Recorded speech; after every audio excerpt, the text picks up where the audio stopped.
परमात्मा परमेश्वर ने जब दुनिया को रचा, सब कुछ बनाया, तो एकमात्र सच्चा परमेश्वर वही है जब हम उसको प्रभु यीशु मसीह के नाम से प्राप्त करते हैं। अगर आप अपने धर्म का पालन करते हो तो अपने आप को बदलो और अपने आप को सही करो, उस परमात्मा को जानने की कोशिश करो। अगर हम परमेश्वर की बात करते हैं तो परमेश्वर का कोई रूप नहीं है, परमेश्वर को किसी ने कभी देखा नहीं, परमेश्वर के शब्द को किसी ने कभी सुना नहीं, ये प्रभु यीशु मसीह ने गवाही दी है। तो पाखंडी बाबाओं का काम इसी रीति से इस पृथ्वी के ऊपर शुरू है। पाखंडी उसको ही कहते हैं कि जो परमेश्वर के विरुद्ध पाप करता है, जो शत्रु शैतान है, और शैतान ही परमेश्वर के विरुद्ध है, जो अपने आप को इस पृथ्वी का राजा बनाया हुआ है। जब तक परमेश्वर को नहीं जानेंगे तब तक हम परमेश्वर के लिए सही कार्य को पूरा नहीं कर सकते हैं।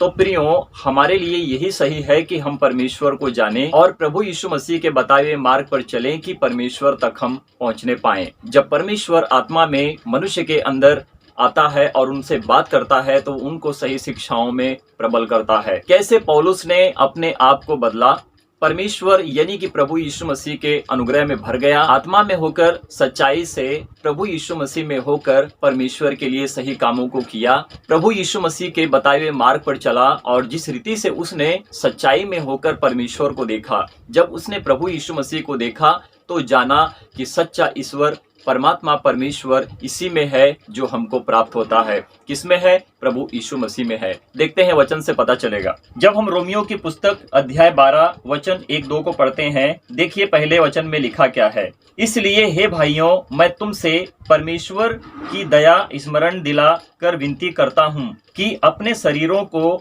जीवित और पवित्र और परमेश्वर को भावता हुआ बलिदान करके चढ़ाओ, यही तुम्हारी आत्मिक सेवा है। जैसे हमने पहले वचन को पढ़ा, पौलुस का प्रचार करने का सही मतलब क्या है? परमेश्वर के राज्य को बढ़ाना। और इसी रीति से प्रभु यीशु मसीह ने भी परमेश्वर के राज्य को बढ़ाया और सुसमाचार और प्रचार किया।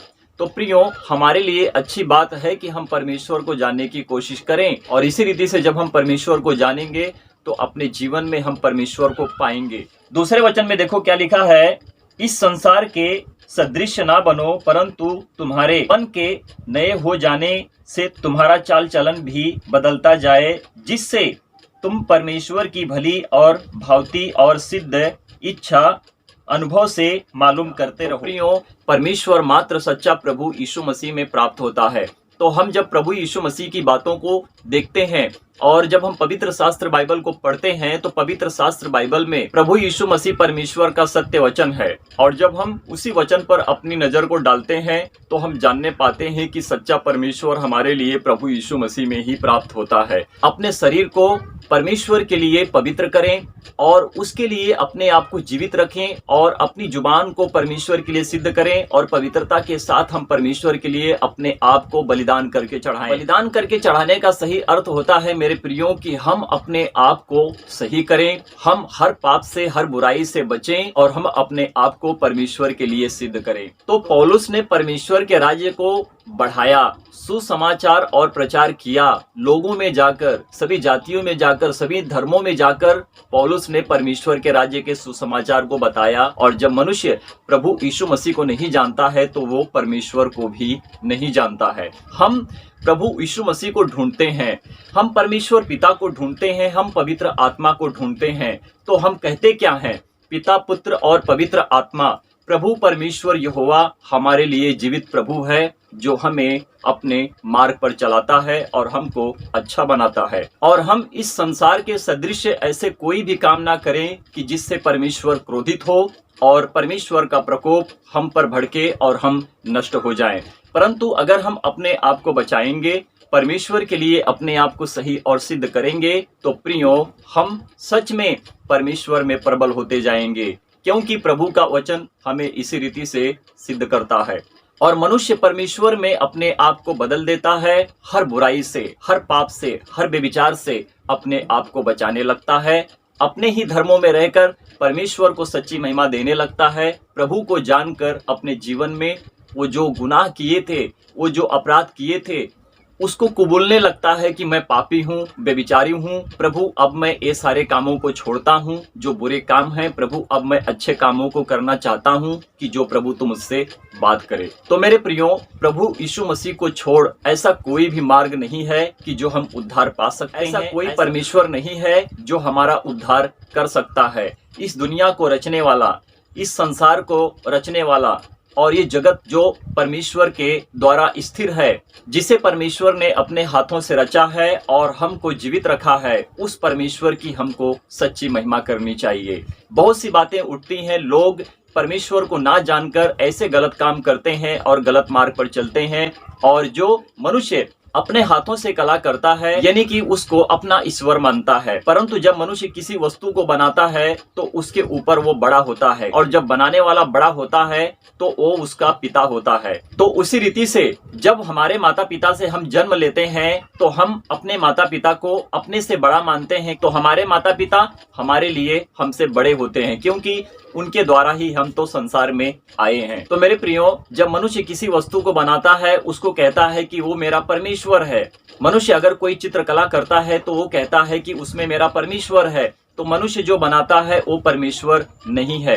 अगर आपने कुछ बनाया है तो आपको देखने के लिए वो सहयोगी है कि जो आप उसको देखते हो, क्योंकि आपने उसको बनाया है, उसने आपको नहीं बनाया है। तो जो बनाता है वो बड़ा होता है। तो इसी रीति से हम अपने आप को जांचें और परखें। उसी रीति से हमारा परमेश्वर जो हम सबको रचा है, पूरी दुनिया को रचा है, आकाश से लेकर पृथ्वी, उसके बीच में जो भी कुछ है, पशु पक्षियां, जीव जंतु और हम जो प्राणी हैं, जीवित प्राणी हैं, हमको परमेश्वर ने ही रचा है।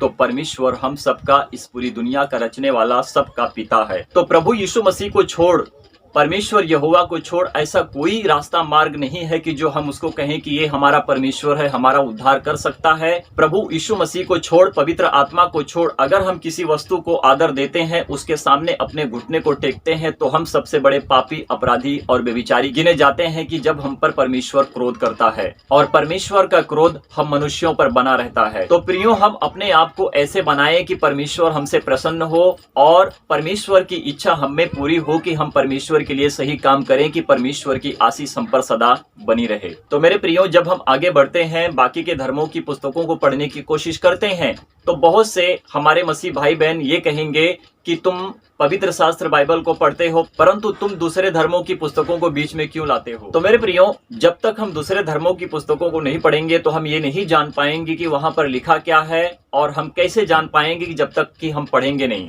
तो हमें पढ़ना जरूरी है, और जब हमको पता चलेगा तो हमारा विश्वास और भी प्रभु यीशु मसीह में बढ़ेगा और हम परमेश्वर तक पहुंचेंगे। तो जब हम साईं बाबा की पुस्तक को पढ़ते हैं तो वहां से हमें बहुत कुछ सीखने के लिए मिलता है कि वे कौन थे, परमेश्वर थे या फिर ब्रह्मा विष्णु महेश के अवतार थे, और साईं बाबा क्या मुस्लिम धर्म से थे या फिर हिंदू धर्म से थे, इसके विषय में जानेंगे और सीखेंगे कैसे वो शिरडी के साईं बाबा कहलाते हैं। जब आप लोग मेरे साथ पूरी वीडियो देखते हुए बने रहेंगे, तो प्रियो मेरी वीडियो को देखें और लाइक करें, सब्सक्राइब करें, बेल आइकन को दबाएं कि जब भी हम फेसबुक पर, यूट्यूब पर वीडियो अपलोड करेंगे तो सबसे पहले मैसेज आप तक पहुंचेगी। तो देखिए लिखा क्या है। श्री गोविंद राव रघुनाथ दाभोलकर को साईं बाबा ने हेमाड़ पंथ का नाम दिया।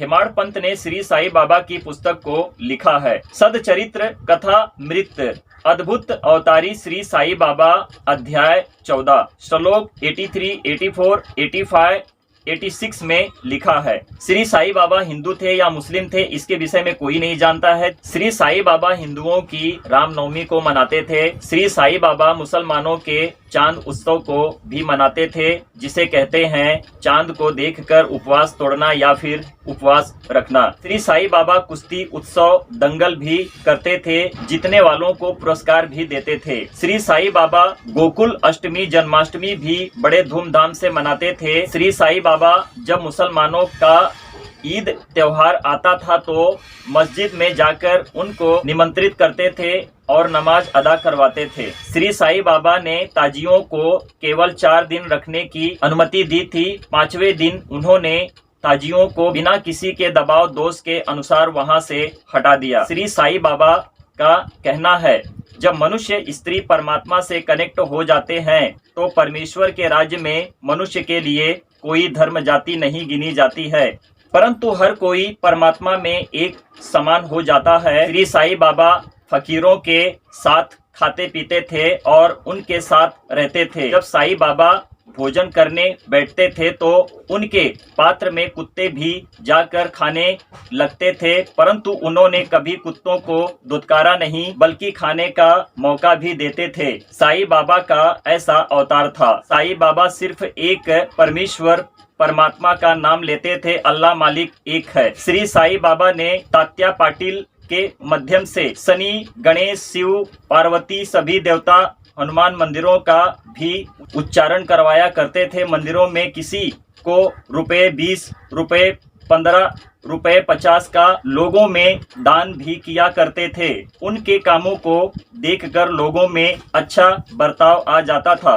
परमात्मा के नजरिए से लोग अपने दुखों तकलीफों से छुटकारा पाते थे। श्री साईं बाबा को लोग ब्रह्मा विष्णु महेश का अवतार भी मानते थे। श्रीमद् भगवद गीता यथारूप अध्याय 16 श्लोक 23 में लिखा है, श्री कृष्ण अर्जुन को क्या शिक्षा दी? जो शास्त्रों के आदेशों का पालन नहीं करता, अपने मनमाने ढंग से कार्य करता है, उसे ना तो सिद्धि, ना सुख, ना परम गति की प्राप्ति होती है। तो प्रियो, हमने कहीं से बाहर से कुछ बोला नहीं है, परंतु जो हमने बोला है शास्त्रों के अनुसार ही बोला है। जहाँ पर लिखा है, जो लिखा है, हमने वही बताया है। पाखंड का मतलब ये होता है कि हमने परम परमात्मा परमेश्वर के विरुद्ध काम किया। क्या किया? हमने उसको क्रोधित किया और उसका क्रोध हम पर आया। मनुष्य हर धर्म में काम करते हैं, हर धर्म में पाप है, बेविचार है, नशा है, पियक्कड़ है, पेटूपन है, जो लोग करते हैं। पर क्यों करते हैं? इसीलिए करते हैं क्योंकि वो परमात्मा का अगर आदर करते तो परमात्मा के विरुद्ध कोई काम नहीं करते, परंतु वो करते हैं इसीलिए कि वो परमात्मा को नहीं जानते हैं।